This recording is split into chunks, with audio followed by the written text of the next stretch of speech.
Il existe 5 exigences bibliques. Si ces exigences ne sont pas remplies dans un bâtiment, quel que soit l'endroit, il ne peut être appelé la maison de Dieu. 1. Une maison de prière. La maison de Dieu, selon les Écritures, doit être une maison de prière pour toutes les nations. C'est la première exigence non négociable pour que tout rassemblement puisse porter ce nom. Que ce soit un groupe de partage, un rassemblement comme celui-ci, votre bureau ou n'importe quel endroit où 2 ou 3 sont réunis, s'il s'agit d'un lieu de prière, il est qualifié pour être la maison de Dieu. Jésus est entré dans le temple et a chassé ceux qui vendaient et achetaient. Il a renversé les tables des changeurs de monnaie. Il a enseigné en disant « N'est-il pas écrit, ma maison sera appelée par toutes les nations une maison de prière, mais vous en avez fait une caverne de voleurs. » Lorsque vous engagez une prière efficace et constante, ce lieu devient la maison de Dieu. L'efficacité et la constance de votre prière sont votre invitation au Seigneur. Si les membres de cette grande assemblée doivent être appelés la maison de Dieu, alors ils doivent être un peuple de prière. La Bible dit dans Luc chapitre 18, verset 1, que les hommes doivent toujours prier et ne pas faiblir. 1 Thessaloniciens chapitre 5, verset 17 dit « Priez sans cesse ». La prière est vitale. Dans Luc chapitre 9, verset 29, il est dit que alors qu'il priait, l'aspect de son visage changea. Vous devez obtenir la grâce de prier. L'attaque contre votre vie de prière est une attaque réelle contre votre vie spirituelle et votre destinée. Regardez Daniel à Babylone. Un décret a été pris contre un seul homme pour interdire la prière pendant 30 jours. Satan est intentionnel dans ses attaques. Jésus a dit à Pierre, « Satan a demandé à vous cribler comme le froment, mais j'ai prié pour toi. » Je prie pour vous ce matin, que la grâce de prier, l'esprit de prière et de supplication repose sur vous. Que cette grâce vous transforme d'un croyant craintif en un croyant courageux, d'un croyant faible en un croyant puissant. 2. Un lieu de révélation, de compréhension et de transformation. La deuxième exigence biblique est que ce doit être un lieu de révélation, de compréhension et de transformation par la parole. Tout rassemblement qui ne capture pas cette opportunité ne peut être appelé la maison de Dieu. Le psaume 73, verset 17 dit « Jusqu'à ce que je fusse entré dans le sanctuaire de Dieu et que j'eusse pris garde à la fin des méchants. » C'est dans la maison de Dieu que l'on trouve l'intelligence. C'est le lieu où la parole est enseignée méthodiquement, ligne sur ligne, précepte sur précepte. Les croyants ne deviendront jamais matures si nous nous contentons de choisir des sujets au hasard. À l'université, il existe un programme exact qui fait de vous un médecin ou un ingénieur. De même, il existe un corps de connaissances exact qui doit transformer un croyant pour qu'il devienne complet et puissant. Dieu dit « Je vous donnerai des pasteurs selon mon cœur et ils vous paîtront avec intelligence et sagesse. » La transformation se produit lorsque vous comprenez assez la parole pour l'engager dans votre croissance. Le bénéfice de la parole ne réside pas dans le fait de la connaître, de l'entendre ou de s'en réjouir, mais dans votre capacité à l'appliquer pour votre transformation. C'est à ce point précis que la parole vous profite. Je prie pour que l'esprit de révélation repose sur les enseignants de cette maison. Dieu a donné des apôtres, des prophètes, des enseignants, des pasteurs et des évangélistes pour le perfectionnement des saints et l'œuvre du ministère, afin que nous ne soyons plus flottants et emportés à tout vent de doctrine. La domination n'est pas une impartition, c'est le résultat d'une compréhension profonde des voies du royaume. Notre apprentissage de Dieu est infini, mais les principes alloués à la victoire des saints sont finis. Vous pouvez les maîtriser. Un défi à la croissance spirituelle. Que savez-vous de la prière, de la victoire, de Jésus, du succès, de la vitesse, du triomphe, de la longévité ou de l'aide angélique. Ce sont ces corps de lumière qui se traduisent par la victoire du croyant. Sans cette connaissance, vous mènerez une vie de défaite, même si vous êtes sauvé. La Bible dit que l'héritier, aussi longtemps qu'il est un enfant, ne diffère en rien d'un esclave, bien qu'il soit le maître de tout. Je prie pour que Dieu plante en vous une passion pour une croissance spirituelle méthodique.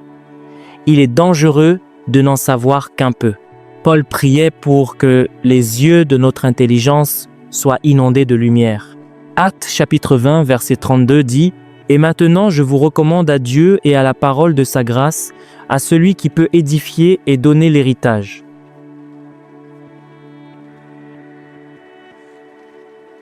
Beaucoup de croyants sont ignorants. Face aux situations, ils essaient des choses au hasard. Le sang de Jésus, le feu du Saint-Esprit, les semences, sans savoir quelle clé ouvre quelle porte. C'est pourquoi nous n'atteignons pas la maîtrise. La Bible dit que celui qui combat pour la maîtrise n'est couronné que s'il a combattu selon les règles. Étudiez pour vous présenter devant Dieu comme un ouvrier qui n'a point à rougir, dispensant droitement la parole de vérité.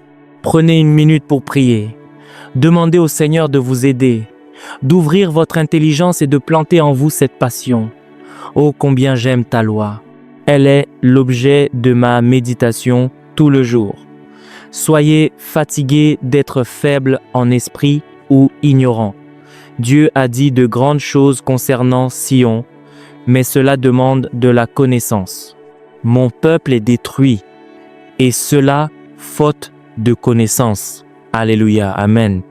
Il est dit, et dès l'enfance, tu as connu les saintes écritures qui peuvent te rendre sage à salut.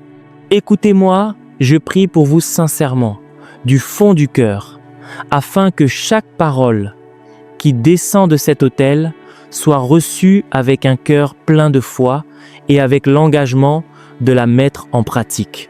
Si vous le croyez, criez « Amen ». Savez-vous, laissez-moi vous dire ceci, la période la plus active des attaques de Satan, c'est quand la parole est enseignée. Satan est toujours intéressé par ce que Dieu dit, car c'est ainsi qu'il façonne ses armes contre les croyants. Satan a aussi besoin d'entendre ce que Dieu vous dit, car c'est la seule façon pour lui de lancer une attaque. Les armes sont façonnées, elles ne viennent pas toutes seules. Il est dit, aucune arme façonnée. Vous voyez cela? Satan voudra toujours venir corrompre cette semence en faisant une mauvaise terre ou en plantant une autre semence. Pour vous, chaque fois que la parole de Dieu arrive à l'église, c'est là que les gens s'endorment, c'est là qu'ils commencent à errer, à naviguer sur Internet, à envoyer des SMS et à discuter d'autres choses. Leur parole viendra, mais ils ne seront pas sensibles pour la recevoir. Il est dit, Marthe, Marthe, tu t'inquiètes et tu t'agites pour beaucoup de choses, mais une seule chose est nécessaire. Marie a choisi de se tenir aux pieds du Maître. Il y a une valeur à apprendre les voies de Dieu. Dieu nous parle-t-il ce matin? 3. Un lieu pour accéder à l'aide et à la force de Dieu. Très rapidement, passons au numéro 3. Quelle est la troisième exigence pour qu'un lieu soit appelé la maison de Dieu? Êtes-vous prêts? Ce doit être un lieu où les hommes peuvent accéder à l'aide et à la force de Dieu. C'est puissant. Si les hommes ne peuvent pas y accéder à l'aide et à la force, cela ne peut pas être appelé la maison de Dieu. Psaume 20, verset 1. Je lis ceci, mais que ce soit une parole prophétique pour quelqu'un. Que le Seigneur t'exauce au jour de la détresse. Ah, y a-t-il des croyants qui sont venus à l'église ce matin? Laissez-moi réessayer. Que le Seigneur, mon Dieu, t'exauce au jour de la détresse. Que le nom du Dieu de Jacob te protège. Verset 2. Que du sanctuaire il t'envoie du secours. Il y a un secours qui ne peut être trouvé que dans le sanctuaire. Que du sanctuaire il t'envoie du secours. Et que de Sion il te soutienne. Envoyez le secours. Vous m'avez peut-être entendu dire que la mission du secours est d'abord de rendre les choses possibles, puis de les rendre faciles. C'est la mission du secours. Chaque fois que le secours arrive dans votre vie, c'est pour rendre les choses possibles, puis faciles. La maison de Dieu, mesdames et messieurs, est un lieu où les hommes trouvent le secours. le secours que seul Dieu peut donner. Il est dit qu'il t'envoie du secours de son sanctuaire. Maintenant, vous comprenez pourquoi on portait cet homme quotidiennement au temple pour l'y déposer. Nous ne pouvons pas t'aider, mais laissons-nous te déposer à la maison de Dieu. Au moins, nous savons que tu es au plus près de recevoir du secours. Laissez-moi vous dire la vérité. Quand vous savez qu'il y a du secours dans la maison de Dieu, cela vous motivera à y attirer beaucoup de monde. Ainsi, chaque fois que vous entendez quelqu'un dire « Ma vie est confuse, mon mariage s'effondre », immédiatement, cette orientation vous dit qu'il ne s'agit pas d'ajouter des membres à une église, mais que vous aimez vraiment Dieu et ses gens, et que vous vous dites « Si je laisse cette famille ainsi, elle ne survivra pas à la fin de l'année. » Viens, il y a un lieu appelé la maison de Dieu. Il est dit « Envoyez le secours ». Dès que cette personne entre à travers la prière et l'adoration, vous découvrez que pendant que tout le monde saute, une seule personne pleure. Elle a trouvé le secours par l'Esprit.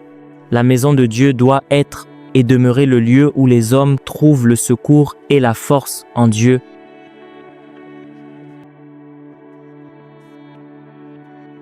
« 4. Un lieu pour expérimenter la puissance et la gloire de Dieu. Passons au numéro 4. La quatrième exigence pour qu'un lieu soit appelé la maison de Dieu est que ce doit être un lieu où les hommes expérimentent la puissance et la gloire de Dieu. Psaume 63, versets 1 et 2. Pour qu'un lieu soit appelé la maison de Dieu, il doit être un lieu où les hommes devraient, pourraient et pourront toujours expérimenter sa puissance et sa gloire. Ô Dieu, tu es mon Dieu, je te cherche. Mon âme a soif de toi. Mon corps soupire après toi. Dans une terre aride, desséchée, sans eau. Criez le verset 2 ensemble. Pour voir ta puissance et ta gloire, comme je t'ai contemplé dans le sanctuaire, je veux voir ta puissance et ta gloire de la même manière que je les ai vus dans le sanctuaire. Quand je suis venu à l'église, j'ai vu les malades guéris. Quand je suis venu à l'église, j'ai vu les opprimés délivrés. J'ai vu quelqu'un dont la destinée était en lambeaux rencontrer la puissance et la gloire de Dieu. C'est la raison pour laquelle nous devons investir dans la prière. C'est pourquoi nous devons bâtir notre capacité dans l'esprit afin d'être des hôtes dignes de sa puissance. La Bible dit dans Actes chapitre 4, verset 33, « Les apôtres rendaient avec beaucoup de force témoignage de la résurrection du Seigneur Jésus, et une grande grâce reposait sur eux tous. » Sur combien d'entre eux? Une grande grâce reposait sur eux tous. Actes chapitre 10, verset 38. Comment Dieu a oint du Saint-Esprit et de force Jésus de Nazareth, qui allait de lieu en lieu faisant du bien et guérissant tous ceux qui étaient sous l'empire du diable, car Dieu était avec lui. Ils ont laissé l'homme boiteux à la porte, appelé la Belle.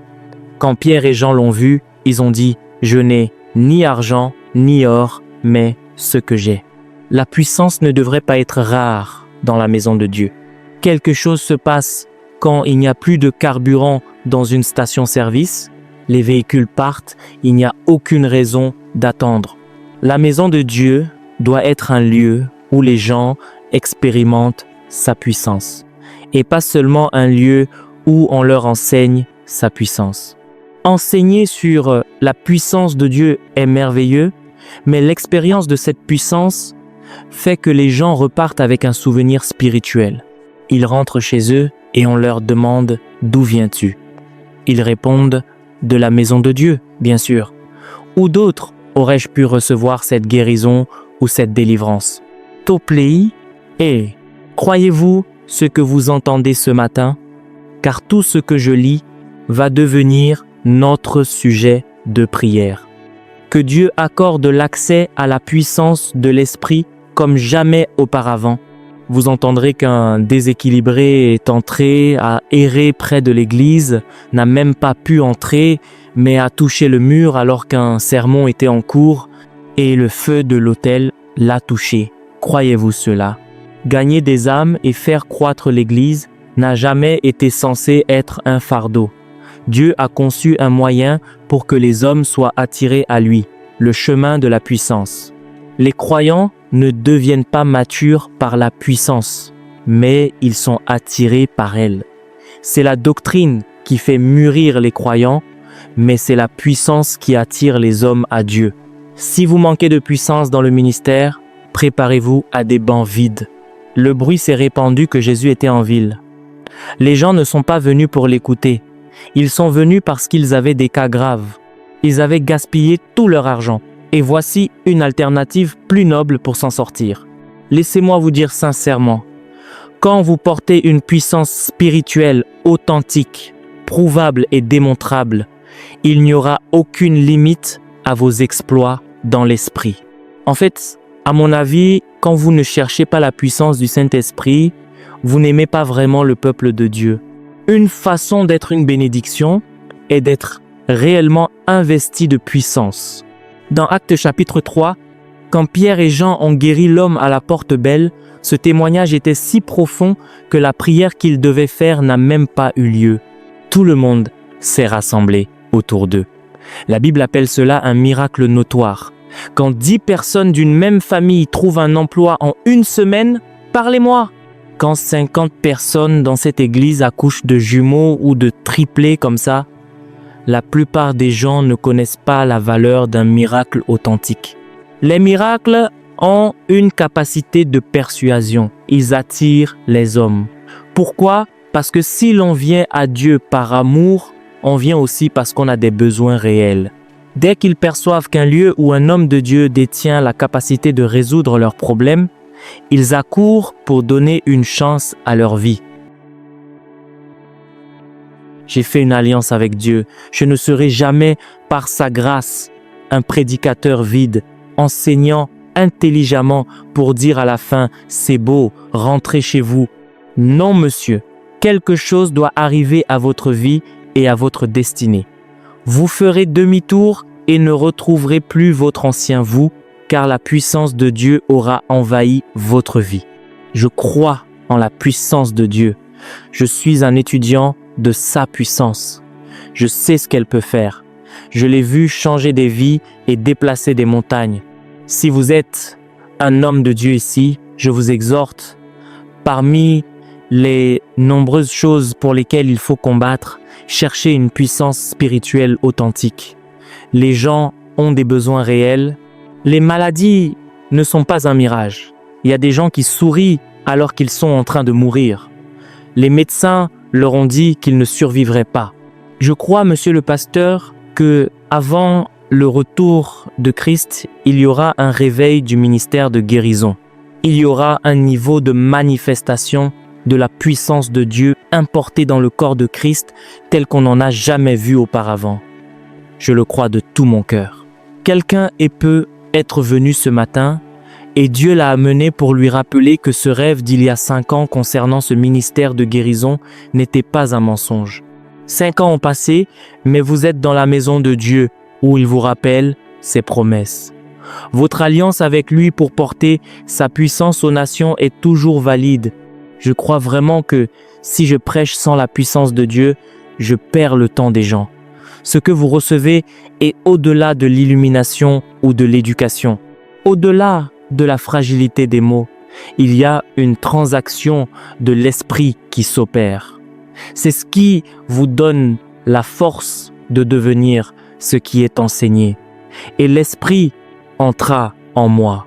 Je me sens poussé dans mon esprit à dire ceci. Il est temps pour quelqu'un ici d'entrer sérieusement dans cette onction du Saint-Esprit.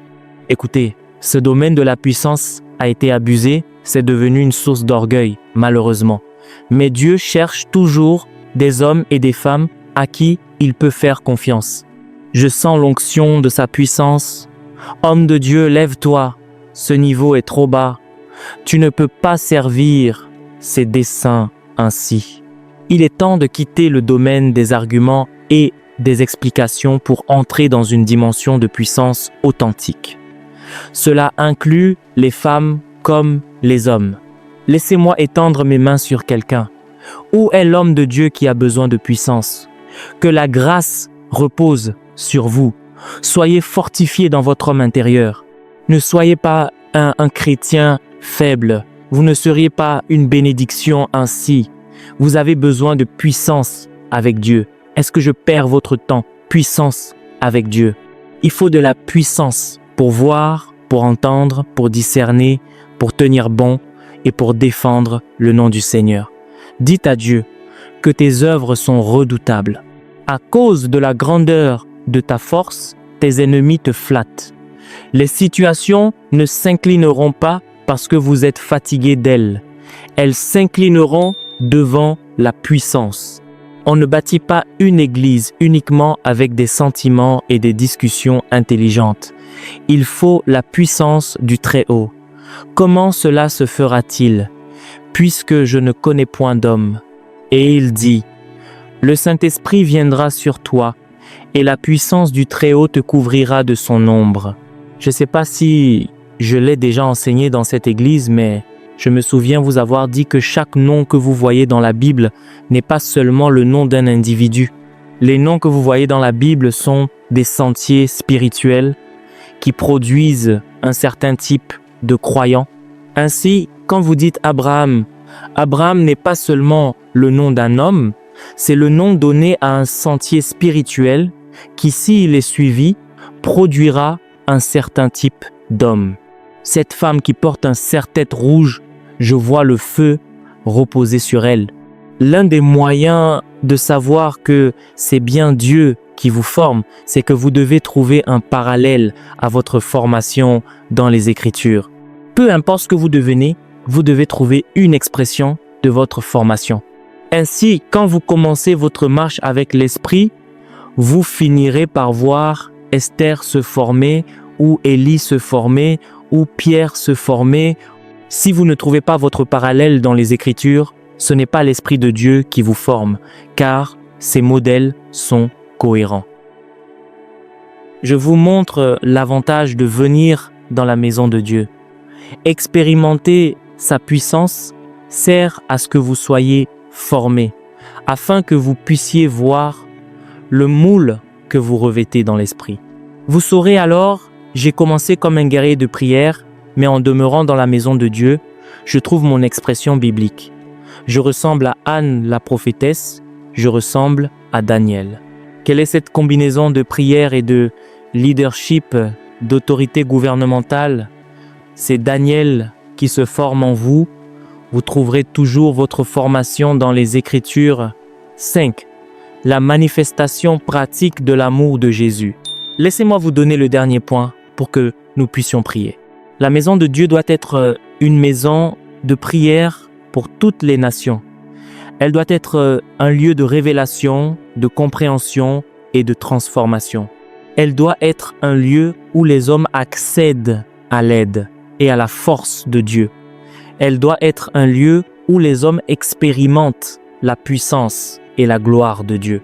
La dernière exigence, selon les Écritures, pour que tout rassemblement soit appelé la maison de Dieu est la suivante. Ce doit être un lieu où les hommes peuvent expérimenter l'amour de Jésus de manière pratique. L'amour de Jésus de manière pratique. Jacques chapitre 1, verset 27. La religion pure et sans tache devant Dieu notre Père consiste à visiter les orphelins et les veuves dans leurs afflictions et à se préserver des souillures du monde. Cette dimension de l'amour et de la bonté de Dieu doit être capturée dans tout rassemblement. Dans Actes chapitre 4, verset 34, il nous est donné un modèle apostolique. Il est dit qu'il n'y avait parmi eux aucun indigent, car tous ceux qui possédaient des terres ou des maisons les vendaient, apportaient le prix de ce qu'ils avaient vendu et le déposaient aux pieds des apôtres. Et l'on faisait des distributions à chacun selon qu'il en avait besoin. Aujourd'hui, nous n'avons pas besoin de vendre nos maisons littéralement, mais l'idée est que la distribution doit être faite selon les besoins. L'Église n'est pas censée résoudre tous les problèmes financiers du monde, ni encourager la paresse, mais il doit y avoir une dimension d'amour et de miséricorde. C'est une maison de miséricorde et il est impossible de parler de miséricorde sans parler de donner. Une personne miséricordieuse doit être généreuse. La Bible nous dit que la miséricorde est une semence. Avec tout le respect que je dois aux grandes assemblées qui prêchent bien nous, hommes et femmes de Dieu, commettons parfois l'erreur de devenir insensibles aux besoins des gens, focalisés uniquement sur la construction de l'Église. Il est crucial que nous dirigions le peuple de Dieu avec cœur. David les a conduits avec l'intégrité de son cœur et l'habileté de ses mains. En leadership, j'ai appris que les gens ne se soucient pas de savoir combien vous en savez, jusqu'à ce qu'ils sachent à quel point vous vous souciez d'eux. Apprenez de Jésus. Après une puissante croisade avec de grands miracles, il a regardé la foule et a été ému de compassion. Il a dit, « Faites asseoir ces gens, ils doivent manger avant de partir. » Les disciples étaient inquiets pour les ressources pour 5000 hommes, sans compter les femmes et les enfants, mais Jésus a insisté. Il doit y avoir une composante dans l'Église qui s'occupe des besoins des gens. J'ai prié Dieu, et c'est encore ma prière aujourd'hui, qu'il me donne la compassion. Je ne veux pas seulement être un homme de Dieu puissant, je veux être un homme de Dieu compatissant.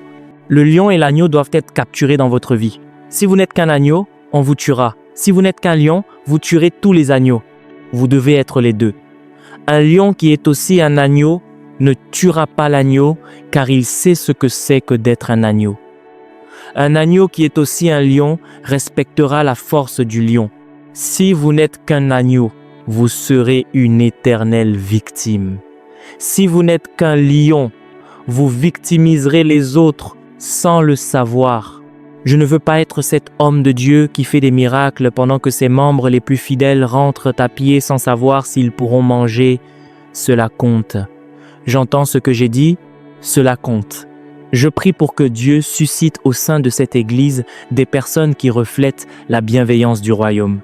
Avez-vous entendu parler de Dorcas dans la Bible? Son expression d'amour en termes d'hospitalité est une composante majeure qui fait qu'un lieu est appelé Église. J'ai formé mes collaborateurs pour que, peu importe la taille du ministère, personne ne soit malade ou déprimé sans que je ne le sache dans les 48 heures. C'est le pouvoir des structures, je vous le répète. Les gens s'en moquent de ce que vous savez, jusqu'à ce qu'ils sachent que vous vous souciez d'eux. Je me souviens d'un fils dans l'Évangile dont les collaborateurs ont été kidnappés au retour d'une croisade d'environ 6 personnes. On m'a appelé, il était brisé. Ses ravisseurs demandaient des sommes impies, menaçant de passer à l'acte. Je me suis assis et j'ai pensé, ces gens fidèles ont risqué leur vie pour l'Évangile. La Bible dit de ne pas refuser un bien à celui qui y a droit quand il est en ton pouvoir de le faire. C'était une somme énorme, mais j'ai dit, il y a là-bas des mères avec des enfants, je ne dois pas gâcher la destinée d'une famille quand c'est en mon pouvoir d'agir. Ils ont pu sortir. Bien sûr, on sent la douleur de voir une telle somme partir, mais la consolation est que cela valide le fait qu'il est profitable d'être planté dans la maison de Dieu. Il y a des gens qui ont obtenu une admission ou un emploi parce qu'ils sont venus à l'église. Nous devons réécrire le récit qui fait passer l'église pour une nuisance pour la société. L'église n'est pas faite pour soutirer de l'argent aux gens. C'est un lieu de bénédiction immense. Parfois, une humilité mal guidée empêche le monde de voir tout ce que l'église fait. La seule chose qu'il voit tristement, c'est quand les offrandes sont collectées, mais il ne voit pas les vies changer. Il est bon d'être humble, mais le monde doit savoir ce que l'Église accomplit. La maison de David, pour rester la maison de Dieu, doit manifester ces choses. Vous devez être un peuple de prière, un peuple de la parole, un lieu où l'on trouve du secours, où l'on est exposé à la puissance de l'Esprit, et enfin où l'amour de Jésus est distribué non seulement du pasteur vers le peuple, mais aussi entre vous. Imaginez qu'après le service, vous proposiez de raccompagner quelqu'un pour cette personne. Ce n'est pas juste un trajet, c'est la réflexion de la pensée de Dieu. Elle ira chercher 10 autres personnes, comme la femme au puits qui a dit « Venez voir un homme ».